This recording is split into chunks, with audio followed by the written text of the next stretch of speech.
Bet this football season with MyBookie. Use promo code Gators and get a 50% match with your first deposit. Only at MyBookie.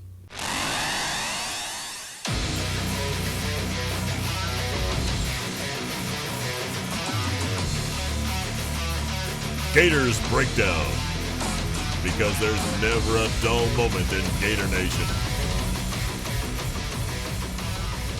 The Gators Breakdown podcast is ready to go. I'm your host, David Waters, and you can find me on Twitter at GatorDave_SEC. Here we are, SEC Championship Week, Florida, Alabama in the SEC Championship game in Mercedes-Benz Stadium in Atlanta. And, well, it's kind of taken on a new approach for the Gators, I would say. After Tuesday night's college football playoff release, the Gators are number 7. To the surprise of everyone, after losing to LSU, only dropping one spot behind Iowa State now. As they moved up to 6, but Florida only moves one spot to 7. So, outside of the top 4, you have Texas A&M at 5, Iowa State at 6, and Florida at 7. So, Alabama, Clemson, Ohio State, Notre Dame, all in that top 4. So that leads some people to believe if Florida wins, if they upset Alabama in the SEC championship game, that would be enough to jump into that 4th spot. And, it's hard to disagree. I don't see it necessarily happening. Look, I'm still glad Florida's in this spot. Maybe should they be? That's a whole nother discussion.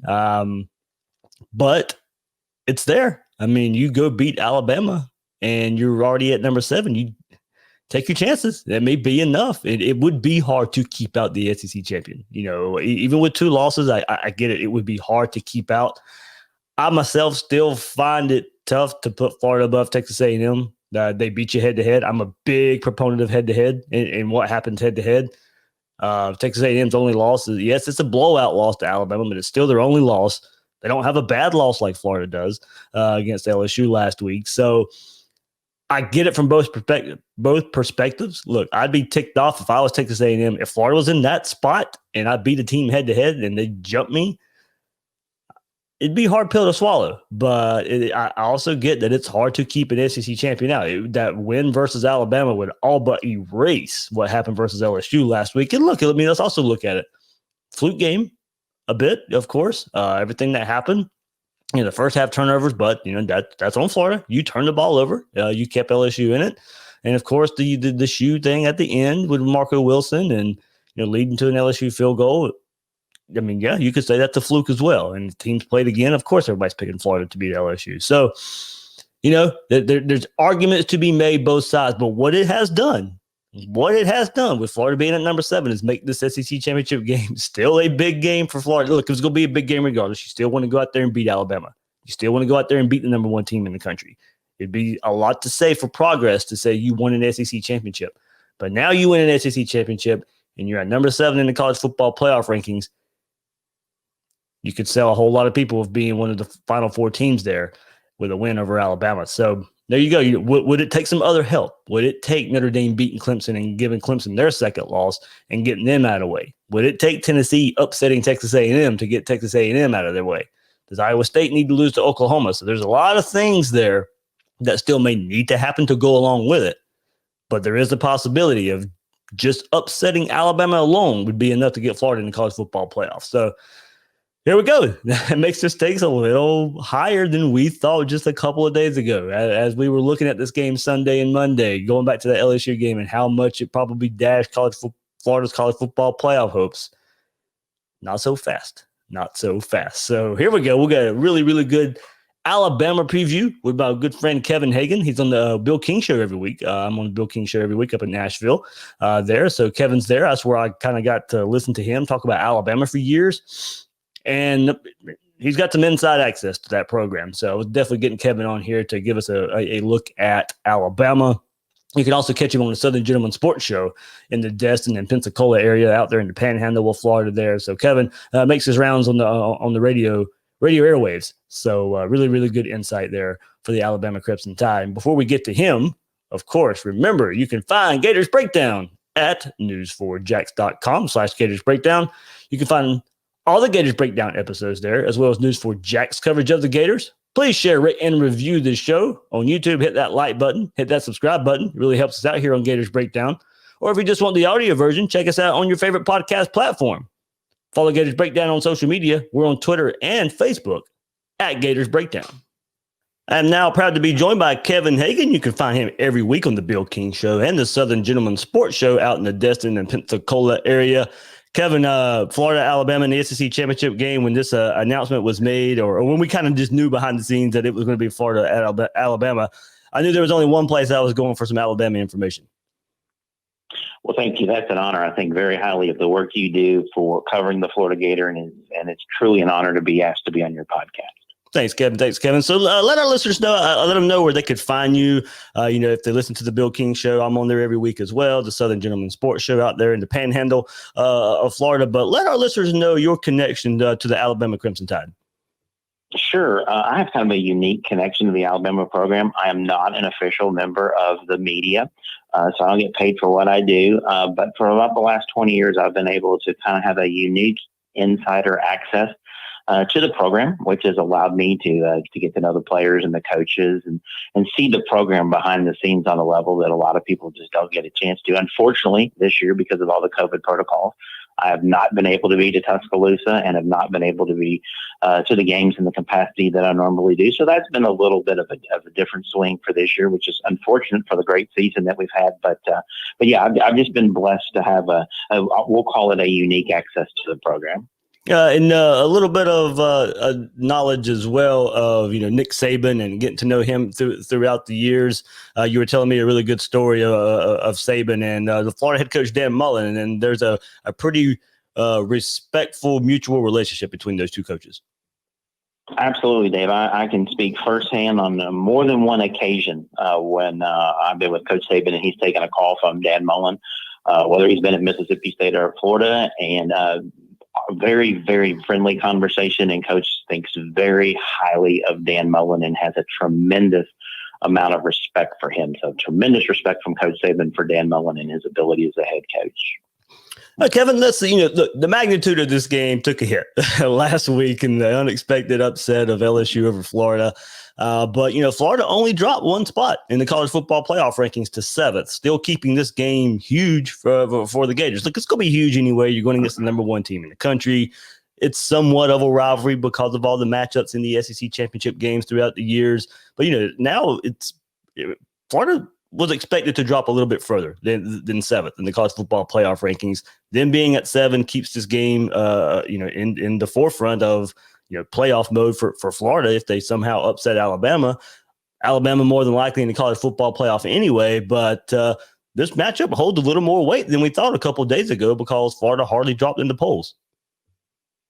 Absolutely, and it should. Let me just say, first of all, Florida played without Kyle Pitts, and anyone who doesn't think that was a huge impact in the game is crazy. I'm glad that they didn't drop Florida any more than they did. I've never been a person who's understood why people take small snippets and take and run and use it to judge an entire season or whatever. That was a fluke game. We could have played that game 99 more times, and Florida would have beaten LSU.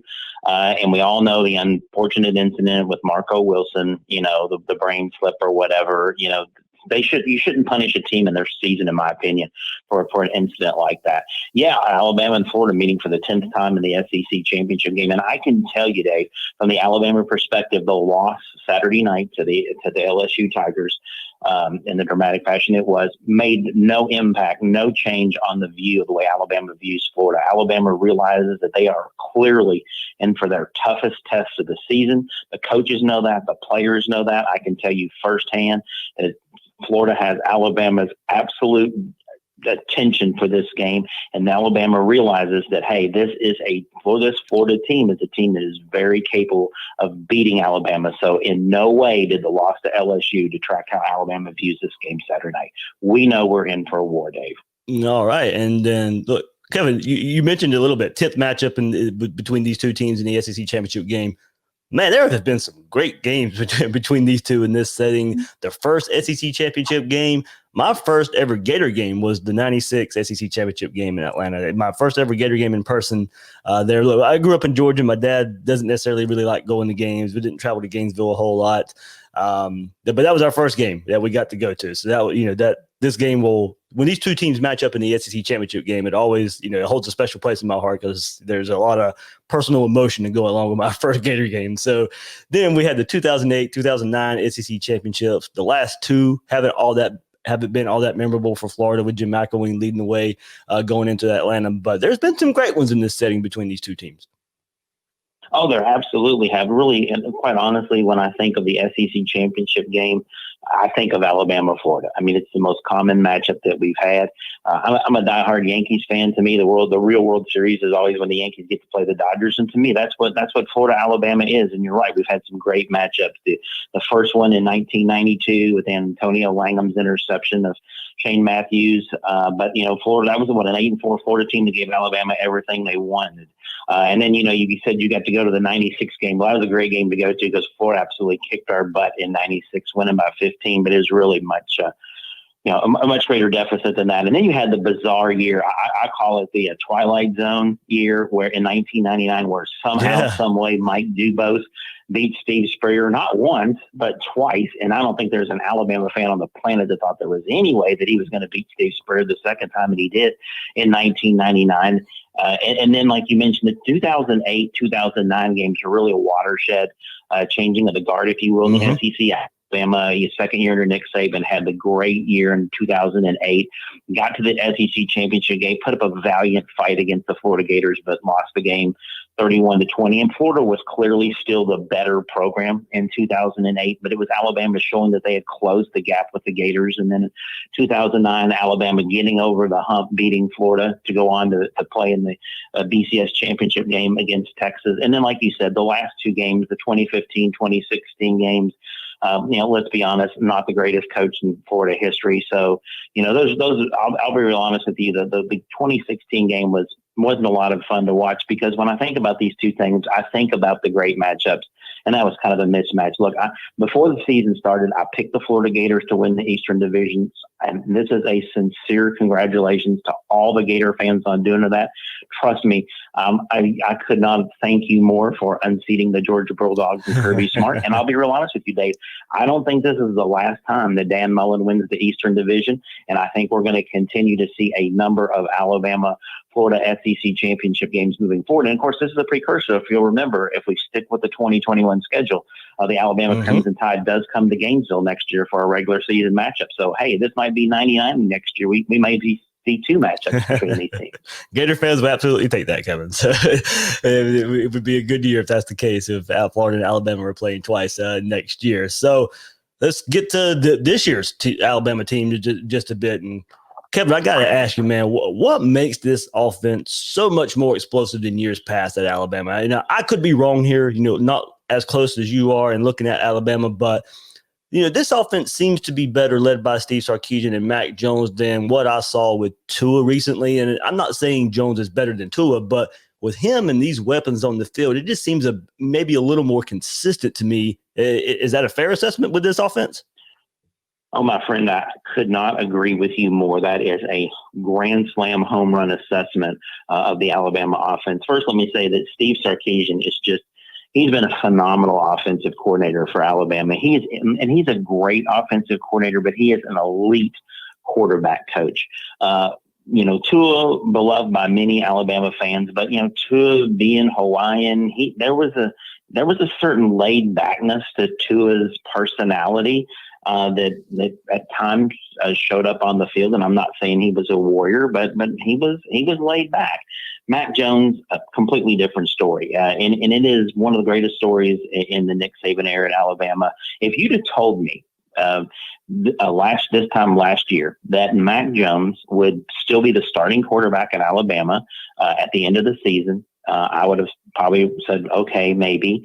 And if you'd have told me that he would have had the opportunity to be a serious Heisman Trophy contender, I would have said, Dave, buddy, how about I drive you home? Okay. Because I'll be real honest, now, we didn't have spring football practice because of COVID, but I really expected by the time we got to the LSU game and certainly the Auburn game, I expected Bryce Young to unseat Mac Jones, Bryce Young being the two freshman quarterbacks from California for Alabama. I didn't think that Mac would be able to hold Bryce off all season, much less have the season that he's had. And it's a great testament to Mac, but it's a great testament to Steve Sarkisian. Coach Sarkisian told Nick Saban last year after the Auburn game, he said, listen, if Mac Jones can ever learn to mentally flush mistakes and not dwell on them, I'm telling you, he has the ability to be the best quarterback you've ever had at Alabama. He's got that much athletic ability, but he's an intelligent young man. He's kind of a perfectionist, and he literally would dwell on mistakes to the point that it affected his play. And that has been the change in Mac Jones that Steve Sarkisian has been able to teach Mac to just flush it. You make a bad play, you flush it, and you move on. Just play, relax, and play the game. And you would probably think that I would say that Mac Jones is the reason this offense has taken off. But I'll be real honest with you that the heart and soul of this Alabama offense this year is this offensive line. Mm-hmm. And up until this year, I would have told you that 2012 was the best offensive line that Coach Saban's ever had. But this is the best offensive line that Alabama's ever had. And it is the heart and soul of that side of the football.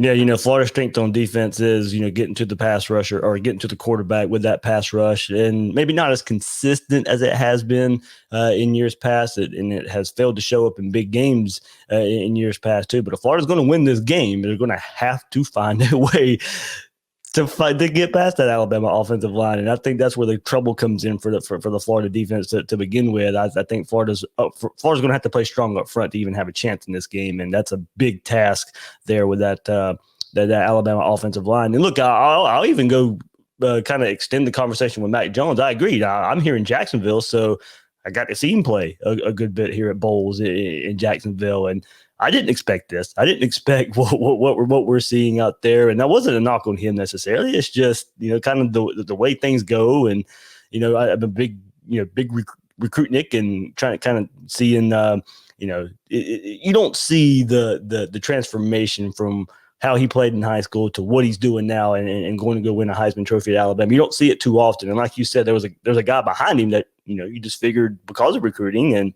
what the skill set that you see, that eventually he may take over. But you got to give Jones a whole lot of credit, like you said, of getting better from the little bit of playing time he had last year to extending that and becoming one of the nation's best quarterbacks this year. Absolutely. And Mac Jones is beloved by his teammates, and he has confidence on the field, but off the field, he's a very humble guy. He doesn't think he's better than anybody else.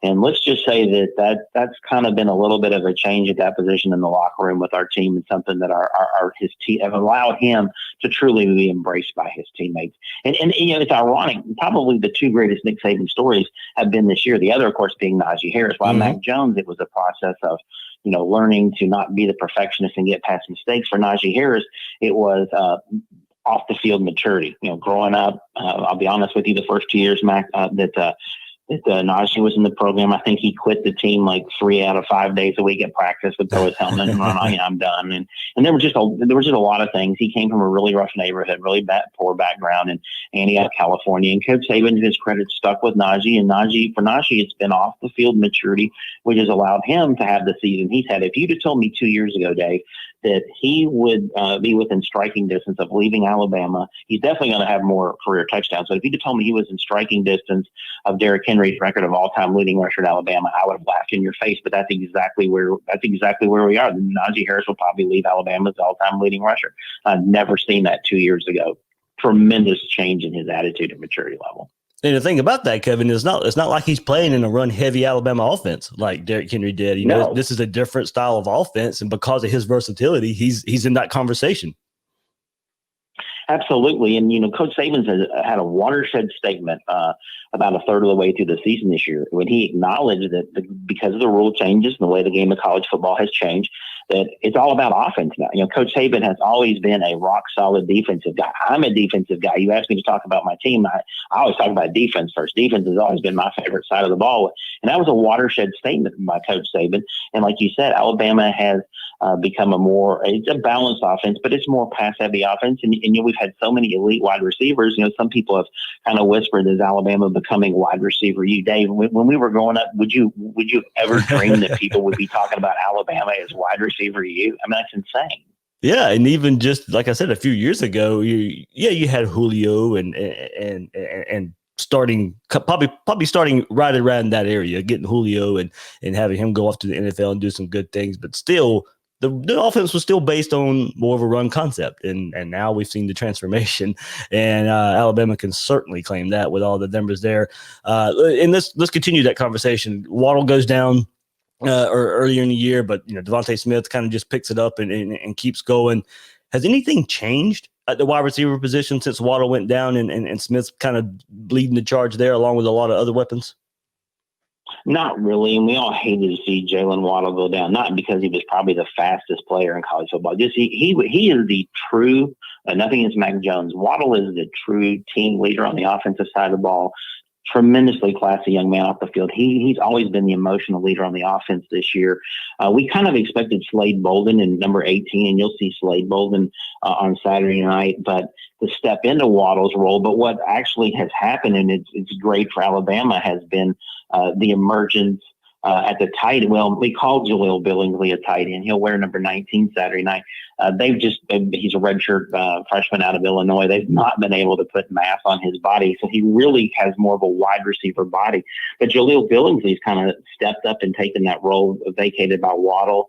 If I had a vote, and I'm not Mac Jones. I love Mac Jones, but if I had a vote for the Heisman Trophy day, I would vote for Devontae Smith.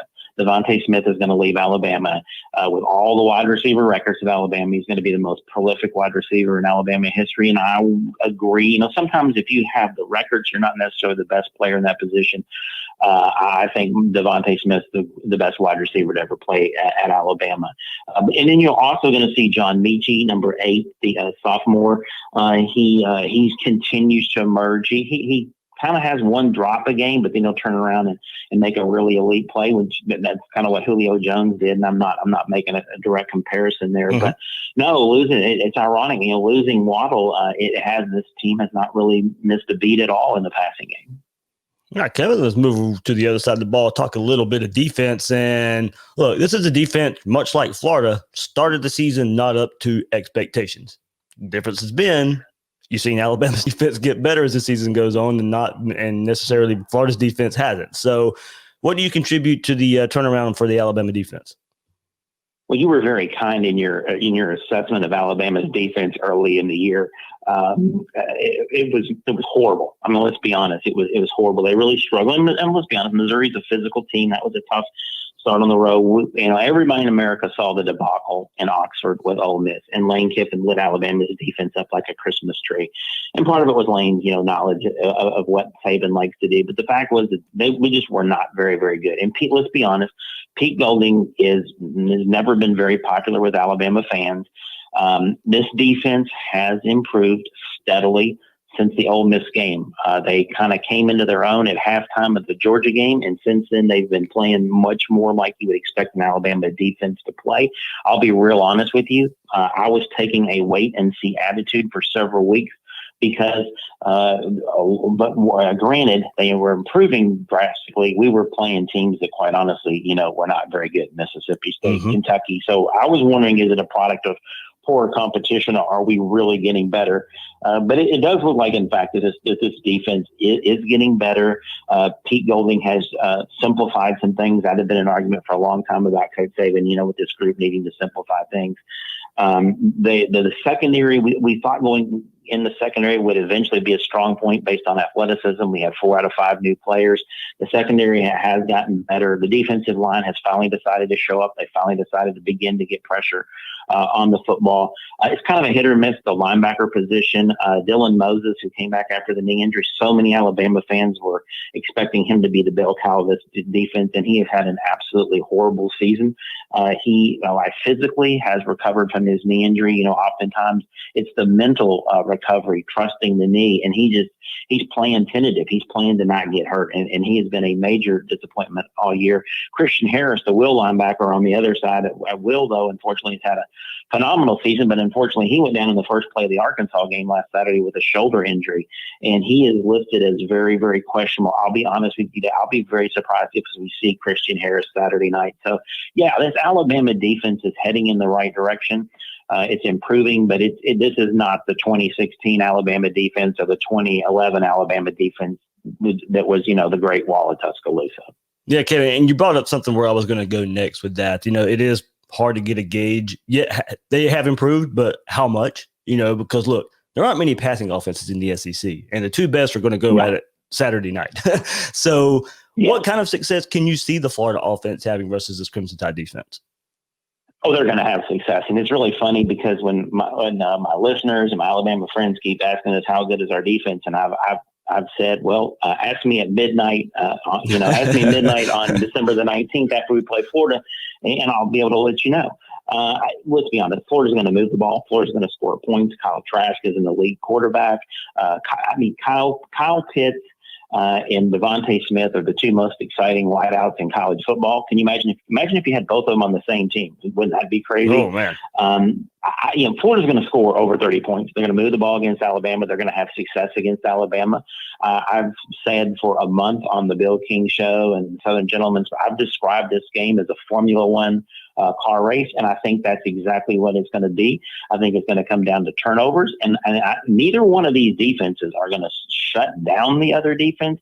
It's going to come down to which defense can make a few more stops than the other one. But no, I expect Kyle Trask and Florida to have a lot of success against the Alabama defense Saturday night. And Kevin, one more thing that'll be on the line, of course, the SEC championship itself, but maybe the Heisman Trophy it could be on the line Saturday. If Alabama wins as expected, you probably see Mac Jones, maybe Devontae Smith, like you said, sneak in there for some votes as well. But if Florida can pull the upset, and right now after losing the LSU, I think that's what it takes. That will be what it takes for Kyle Trask to walk away with the Heisman. But this probably is the Heisman showcase game Saturday night. It probably is. And how crazy. I mean, if I'd asked you 2 years ago what you thought the chances were that Kyle Trask would win the Heisman, what would your reaction have been? I would have laughed. I would have certainly laughed. Absolutely. And said, no. As you said earlier, I would have had to drive you home. That would have been it.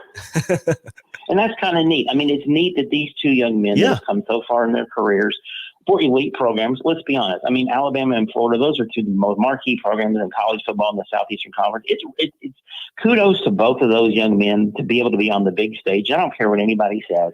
The SEC championship game, the SEC is the premier college conference in college football. This is the premier championship game, and these two young men that have come so far in their careers are going to get to duke it out, not only for their conference championship, which to me is the most important thing, but for the Heisman Trophy. And I mean, if you and I had sat down and wrote this story, Disney would have bought it, but everybody else would have rolled their eyes. But here we are. I mean, that's exactly what it is, and it's a testament to both of them. And yes, if you were to ask me, gun to my head, well, I said I'm would vote for Devontae Smith. I think whichever quarterback wins the game Saturday night will more than likely win the Heisman Trophy.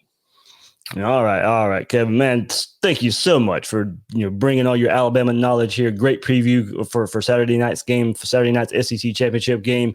As I said, everybody, you can listen to Kevin on the Bill King Show every week, and Southern Gentleman Sports Show out in the Panhandle, Destin, Pensacola area. You can catch him with his Alabama SEC talk there. And Kevin, man, thank you once again for coming on Gators Breakdown.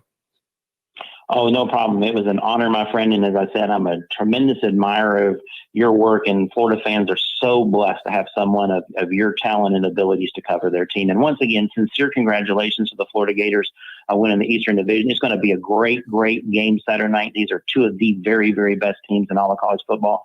And I just hope that we don't have any stupid targeting calls. I hope this gets decided on the field by these two great teams. It's going to be a wonderful game, and I'm really looking forward to it. And no shoes thrown either. That might help too. Yeah. All right. Kevin Hagan joining us. Like I said, this is what the SEC championship's supposed to be. The SEC championship game is supposed to be Alabama, Florida. Absolutely. I agree. It gets no better when these two teams match up there in Atlanta. So first time for these two teams in the Mercedes-Benz Dome. So new look for the Gators for an SEC championship game anyway. So Kevin Hagan joining us right here on Gators Breakdown. It's the most wonderful time of the year that can't end soon enough. We all deserve a win. We all deserve a little extra money in our pocket, and we all deserve to have a little fun. The only place you're guaranteed to get all three is MyBookie. MyBookie is the only sports book that doesn't care whether you're naughty or nice this year. They've got gifts for everyone. Bet on the NFL, NBA, all your favorite college sports, and more. Sign up today and receive the ultimate stocking stuffer, a 50% deposit bonus up to $1,000. That's a great place to start, but we all know Christmas is about what's under the tree. And at MyBookie, that means huge deposit bonuses, epic giveaways, and free contests. It's simple. Sign up, enter promo code Gators, and get your deposit matched halfway up to $1,000. Head over to MyBookie to make the most of the holidays this year and strut into 2021 with cash in your pocket. This winter, bet with the best. Bet with MyBookie. Let's start with the positive matchup for the Gators, and that's the Gators offense, of course. They're going to have to play better than they have the last few weeks, get off to a better start than recent games. The Gators offense their best is good enough to win this game. Will we get Florida's best performance on offense Saturday? That's the question. If so, this will be a game. You heard Kevin earlier. The Florida offense is going to put up some points versus Alabama, and they're going to have to because Florida's defense isn't going to stop Alabama's defense or Alabama's offense with any consistency. It's just not going to happen. I don't see it happening there with the Florida defense versus the Alabama offense. So, what does Florida draw up to get the offense in big plays? For Georgia, we saw the wheel route, and I think that play has a home versus Alabama as well. We should see that play and see if Florida can catch Dylan Moses, like Kevin said, in coverage when that play is ran. Dan Mullen will have a game plan. Will have some wrinkles. But it comes down to just playing your base offense, what you've done all year. That's what it's going to come down to. You may have the wrinkles. You may have the gadget plays that come out there.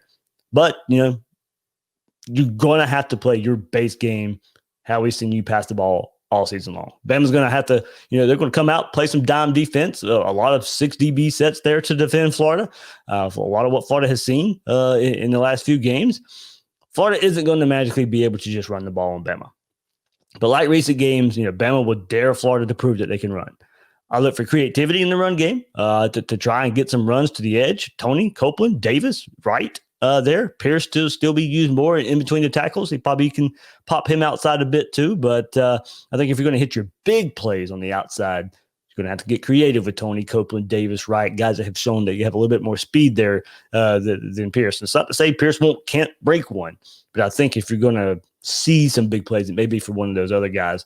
Tony, Copeland, creative out of the slot, get them in the backfield, and then Wright, Davis are your more explosive wide receivers or running backs there. So, I think a lot more creativity there just because lining up and executing to try and push Bama and their defensive front around, not going to happen. You couldn't push Tennessee around. You couldn't push LSU around last week. You couldn't push Kentucky and Missouri and whoever else. You couldn't push those guys around.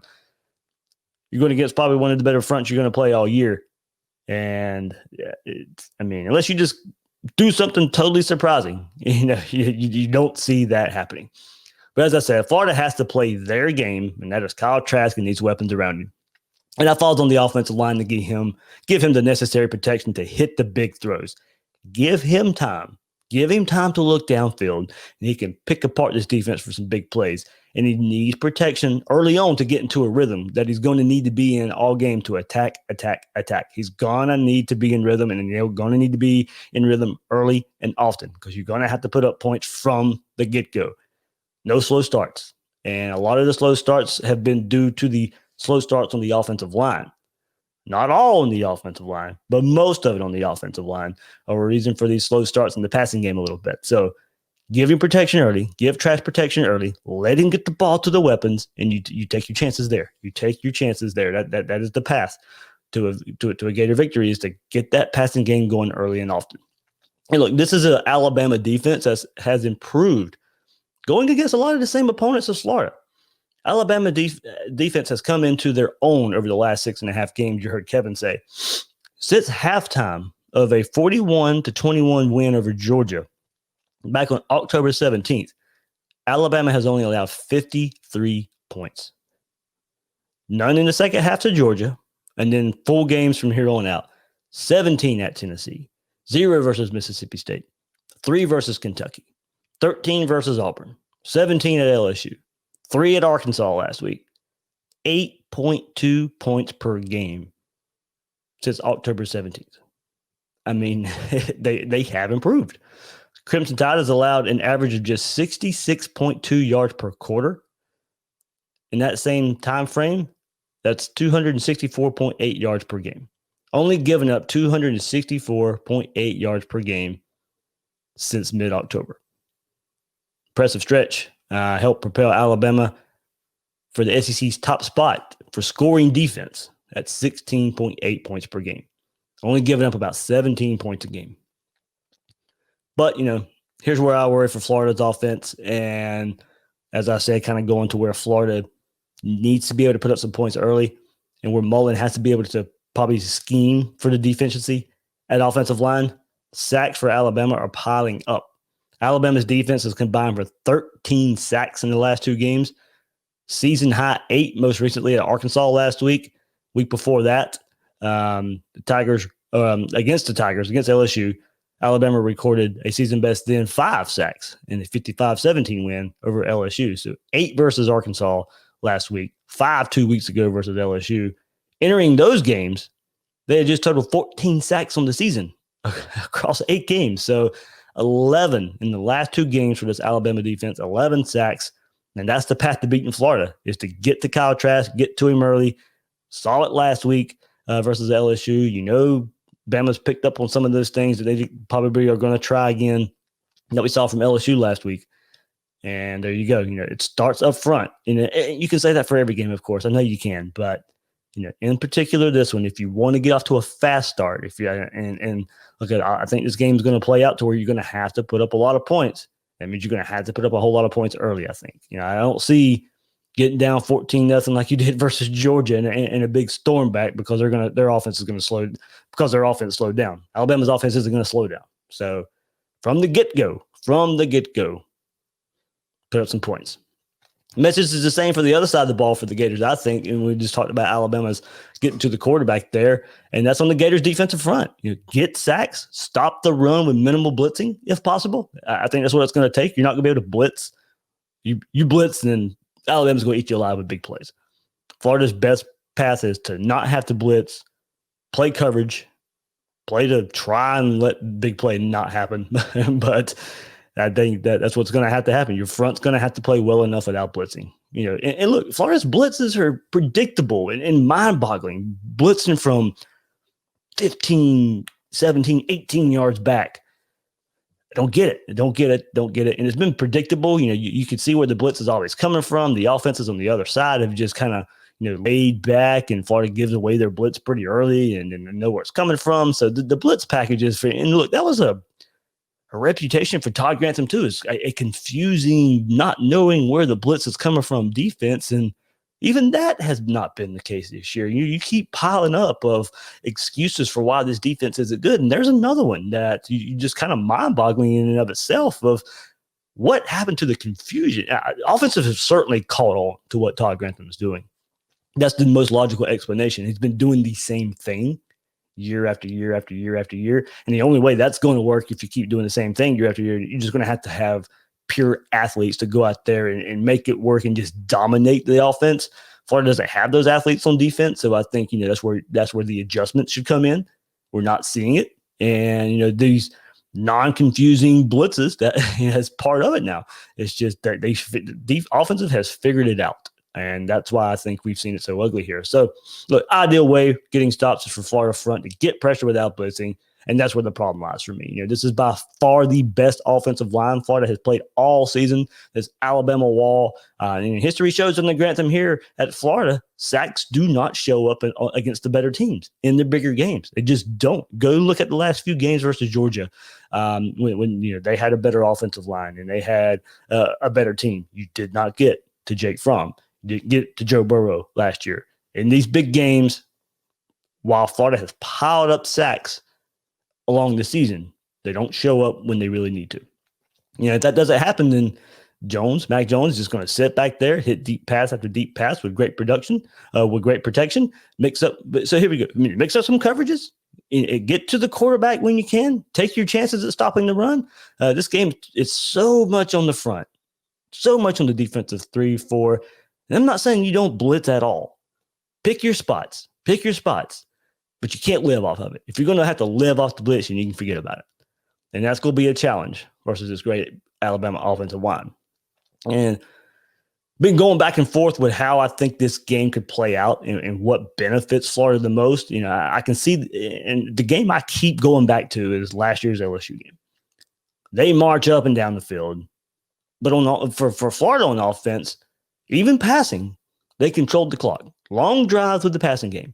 Score in the first half. Make sure you score on those long drives. Give yourself a chance in the second half.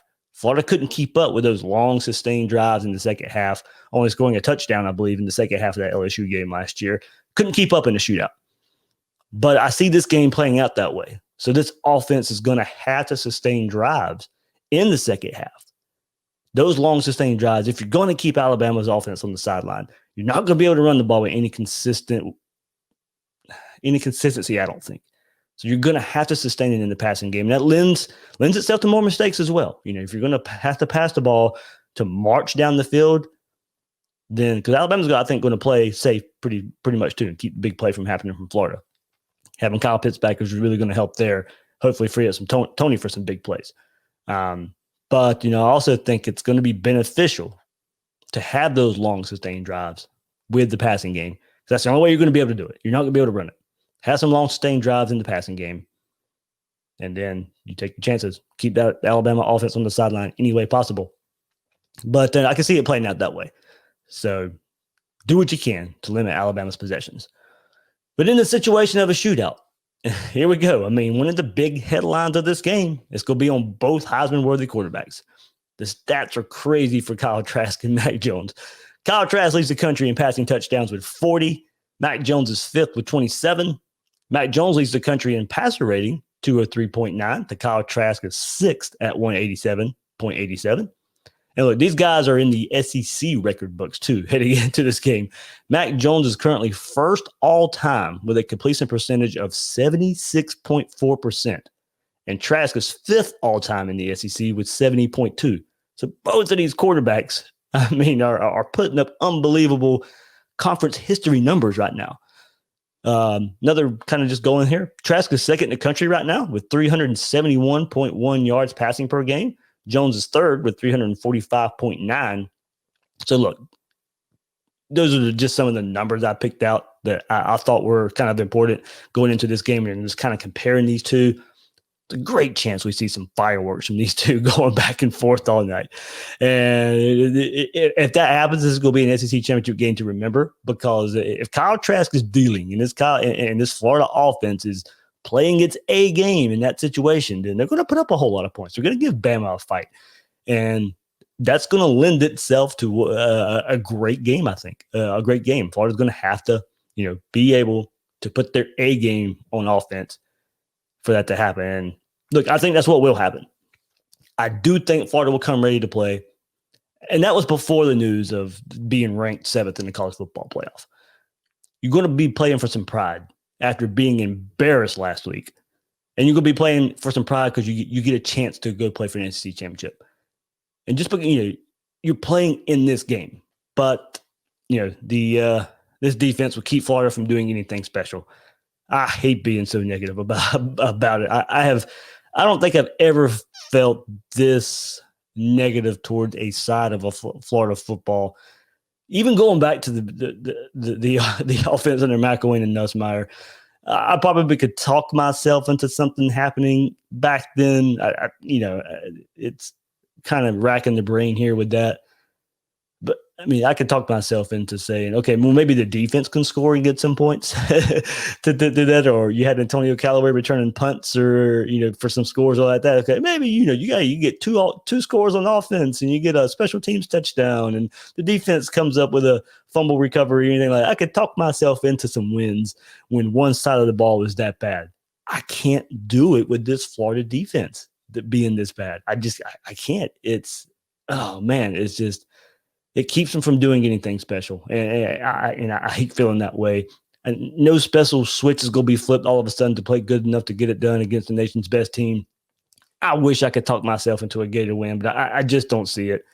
Florida's defense can't stop Alabama. Bama's defense would do just enough to get enough stops. And, I don't know if I've ever predicted this many points for a Florida opponent, but unfortunately, that's how I see this one going. 52-38 Alabama. That's my prediction for this one. The Gators offense will score some points. I really believe they're going to come ready to play. Kyle Pitts, Kadarius Toney, I think are going to have some special games as well, along with Kyle Trask.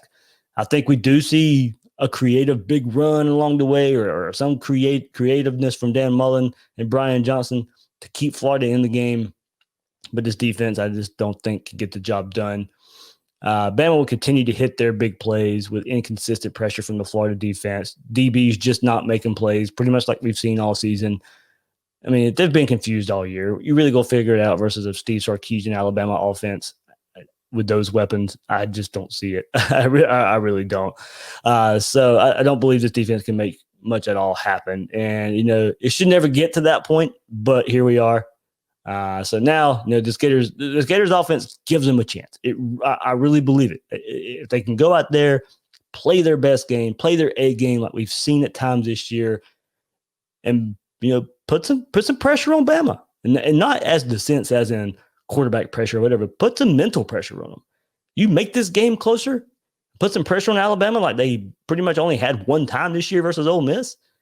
And there you go. You take your chances there. Maybe you get them to do something uncharacteristic.